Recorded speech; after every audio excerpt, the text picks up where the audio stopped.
এই যে রমজান মাস সামনে আসে, দেখে নিয়েন বহু ব্যবসায়ী তাহাজ্জুদ পড়বে, তারাবিও পড়বে, মসজিদে গিয়ে ফটর ফটর করা শুরু করবে, লাইট নাই কেন, এসি নাই কেন, ফ্যান চলে না কেন, বড় বড় কথা। সারা বছর তো মসজিদে আসে নাই, তারাবির নামাজে আসবে।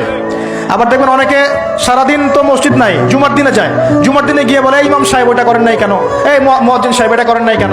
আছে না এমন লোক? এই শ্রেণীর মানুষ আছে দেখবেন, এরাই ফটর ফটর বেশি করে রমজান মাসে। রমজান মাসে দেখবেন নামাজে তারাবিও পড়বে, মাপেও কম দিবে। এরকম লোক আছে না? মাপে যারা কম দেয়, এই পাপের কারণে সমাজের মধ্যে দুর্ভিক্ষ নেমে আসে। আমাদের অর্থনৈতিক অবস্থা এমন জায়গায় দাঁড়িয়ে আছে না, দুর্ভিক্ষ যদি চলে আসে অবাক হওয়ার কিছু নাই। দুর্ভিক্ষ চলে আসলে আপনার অবাক হতে পারেন, আমি অবাক হব না। এমন একটা জায়গায় দাঁড়িয়ে আছে, এমন একটা জায়গায় দাঁড়িয়ে। এবং রমজান, এই রমজান মাসে এমনি তো দ্রব্যের দাম বেড়ে যায়, এবার যার কি হবে আল্লাহ ভালো জানে। আমার মনে হয়, আমার ভয় হয়, একদম নিম্নবিত্ত মানুষ যারা এবার রোজা রেখে ইফতার যখন করবে তখন হাত তুলে আল্লাহর কাছে বদদোয়া করা শুরু করবে। এটা আমার ভয় হয়। এবার অপেক্ষা করেন, দেখতে থাকেন সামনে কি হয়। প্রতিটা পণ্যের দাম অলরেডি বাড়া শুরু হয়ে গেছে। কিছু কিছু বৈশ্বিক কারণ আছে, এগুলোর কারণে যেমন বাড়ছে, আবার কিছু কিছু আমাদের নিজস্ব মানবসৃষ্ট কারণ আছে, এই কারণেও বাড়ছে। মানবসৃষ্ট কারণগুলো বুঝতে হলে আপনাকে বেসিক কিছু অর্থনীতি বুঝতে হবে। এটা পড়াশোনা করেন, দেখবেন আমি গত লেকচারে বলেছিলাম। আল্লাহ রাব্বুল আলামিন আমাদের সবাইকে হালাল খাওয়ার তৌফিক দান করুন। সমাধান কি তাহলে? সমাধান হচ্ছে অপচয় কমাতে হবে। 5টা খেজুরে ইফতার হয়ে গেলে 6 নম্বর খেজুর দান করে দেন।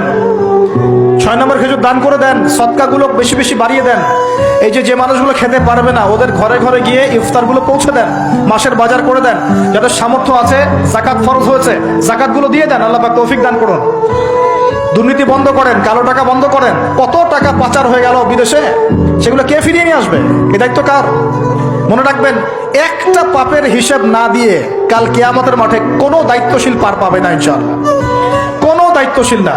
না, এই যে আমি লেকচার দিচ্ছি না, আল্লাহ পাক আমাকেও দাঁড় করাবেন। দাঁড় করায় বলবেন, তোমাকে আমি দিনের যে জ্ঞান দিয়েছিলাম সেই জ্ঞানের হক তুমি আদায় করেছো কিনা হিসাব দেওয়া। এই যে বড় বড় মুফাসসিরে কোরআন, মুফতি, মুহাদ্দিস বসাচ্ছেন, পাংখা দিয়ে বাতাস করছেন, হ্যাঁ, চা খাওয়াচ্ছেন, কফি খাওয়াচ্ছেন। এক একজনকে আল্লাহ পাক দাঁড় করাবেন, বলবেন কোরআন সুন্নাহর যে আমানত দিয়েছিলাম সে আমানতের সাথে কতটুকু তুমি হক আদায় করেছো, হিসাব না দিয়ে পার পাবে না তুমি। ফাইজলামি মনে করেছেন নাকি দিনকে? ঠিক একইভাবে সমাজের, রাষ্ট্রের দায়িত্ব আল্লাহ পাক যাদেরকে দিয়েছেন, এক একজন ব্যক্তিকে আল্লাহ পাক দাঁড় করাবেন। দাঁড় করে জিজ্ঞাসা করবেন, কোন কোন জনগণের কোন কোন হক তুমি নষ্ট করেছো, কার কার হক দিয়েছো, কার কার দাও নাই, সবার সামনে হিসাব দাও, তারপর জান্নাতে যেতে পারবে। এত সহজ না।